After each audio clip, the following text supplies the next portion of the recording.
Federalist 16. The same subject continued, the insufficiency of the present Confederation to preserve the Union. From the New York Packet. Tuesday, December 4, 1787. Author, Alexander Hamilton. To the people of the state of New York. The tendency of the principle of legislation for states, or communities, in their political capacities, as it has been exemplified by the experiment we have made of it, is equally attested by the events which have befallen all other governments of the Confederate kind, of which we have any account, in exact proportion to its prevalence in those systems. The confirmations of this fact will be worthy of a distinct and particular examination. I shall content myself with barely observing here, that of all the confederacies of antiquity, which history has handed down to us, the Lycian leagues, as far as there remain vestiges of them, appear to have been most free from the fetters of that mistaken principle, and were accordingly those which have best deserved, and have most liberally received, the applauding suffrages of political writers. This exceptionable principle may, as truly as emphatically, be styled the parent of anarchy. It has been seen that delinquencies in the members of the Union are its natural and necessary offspring, and that whenever they happen, the only constitutional remedy is force, and the immediate effect of the use of it, civil war. It remains to inquire how far so odious an engine of government, in its application to us, would even be capable of answering its end. If there should not be a large army constantly at the disposal of the national government, it would either not be able to employ force at all, or, when this could be done, it would amount to a war between parts of the Confederacy concerning the infractions of a league, in which the strongest combination would be most likely to prevail, whether it consisted of those who supported or of those who resisted the general authority. It would rarely happen that the delinquency to be redressed would be confined to a single member, and if there were more than one who had neglected their duty, similarity of situation would induce them to unite for common defense. Independent of this motive of sympathy, if a large and influential state should happen to be the aggressing member, it would commonly have weight enough with its neighbors to win over some of them as associates to its cause. Specious arguments of danger to the common liberty could easily be contrived. Plausible excuses for the deficiencies of the party could, without difficulty, be invented to alarm the apprehensions, inflame the passions, and conciliate the goodwill, even of those states which were not chargeable with any violation or omission of duty. This would be the more likely to take place, as the delinquencies of the larger members might be expected sometimes to proceed from an ambitious premeditation in their rulers, with a view to getting rid of all external control upon their designs of personal aggrandizement, the better to effect which it is presumable they would tamper beforehand with leading individuals in the adjacent states. If associates could not be found at home, recourse would be had to the aid of foreign powers, who would seldom be disinclined to encouraging the dissensions of a confederacy, from the firm union of which they had so much to fear. When the sword is once drawn, the passions of men observe no bounds of moderation. The suggestions of wounded pride, the instigations of irritated resentment, would be apt to carry the states against which the arms of the Union were exerted, to any extremes necessary to avenge the affront or to avoid the disgrace of submission. The first war of this kind would probably terminate in a dissolution of the Union. This may be considered as the violent death of the Confederacy. Its more natural death is what we now seem to be on the point of experiencing, if the federal system be not speedily renovated in a more substantial form. It is not probable, considering the genius of this country, that the complying states would often be inclined to support the authority of the Union by engaging in a war against the non-complying states. They would always be more ready to pursue the milder course of putting themselves upon an equal footing with the delinquent members by an imitation of their example. And the guilt of all would thus become the security of all.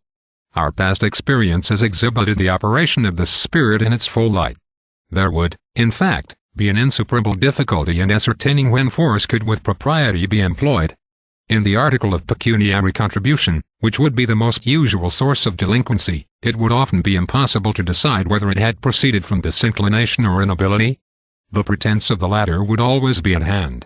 And the case must be very flagrant in which its fallacy could be detected with sufficient certainty to justify the harsh expedient of compulsion.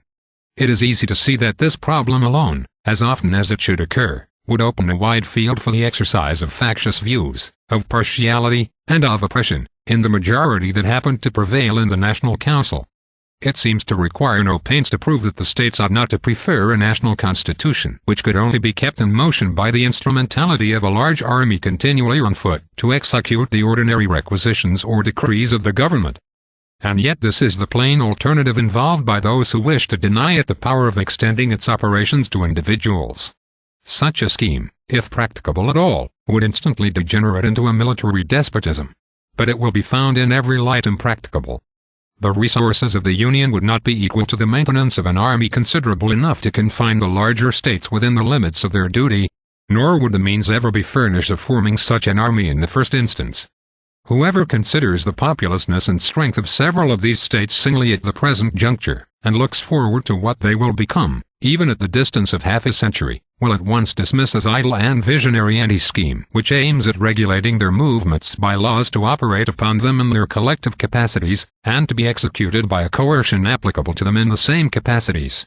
A project of this kind is little less romantic than the monster-taming spirit which is attributed to the fabulous heroes and demigods of antiquity.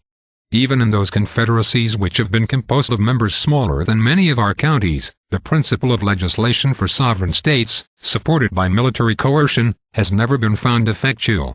It has rarely been attempted to be employed, but against the weaker members. And in most instances attempts to coerce the refractory and disobedient have been the signals of bloody wars, in which one half of the confederacy has displayed its banners against the other half. The result of these observations to an intelligent mind must be clearly this, that if it be possible at any rate to construct a federal government capable of regulating the common concerns and preserving the general tranquility, it must be founded, as to the objects committed to its care, upon the reverse of the principle contended for by the opponents of the proposed Constitution. It must carry its agency to the persons of the citizens. It must stand in need of no intermediate legislations, but must itself be empowered to employ the arm of the ordinary magistrate to execute its own resolutions. The majesty of the national authority must be manifested through the medium of the courts of justice.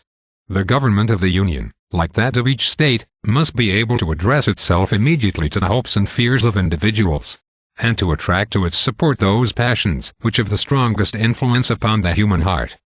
It must, in short, possess all the means, and have a right to resort to all the methods, of executing the powers with which it is entrusted, that are possessed and exercised by the government of the particular states. To this reasoning it may perhaps be objected, that if any state should be disaffected to the authority of the Union, it could at any time obstruct the execution of its laws, and bring the matter to the same issue of force, with the necessity of which the opposite scheme is reproached. The plausibility of this objection will vanish the moment we advert to the essential difference between a mere non-compliance and a direct and active resistance. If the interposition of the state legislatures be necessary to give effect to a measure of the Union, they have only not to act, or to act evasively, and the measure is defeated. This neglect of duty may be disguised under affected but unsubstantial provisions, so as not to appear, and of course not to excite any alarm in the people for the safety of the Constitution. The state leaders may even make a merit of their surreptitious invasions of it on the grounds of some temporary convenience, exemption, or advantage. But if the execution of the laws of the national government should not require the intervention of the state legislatures, if they were to pass into immediate operation upon the citizens themselves, the particular governments could not interrupt their progress without an open and violent exertion of an unconstitutional power. No omissions nor evasions would answer the end. They would be obliged to act, and in such a manner as would leave no doubt that they had encroached on the national rights.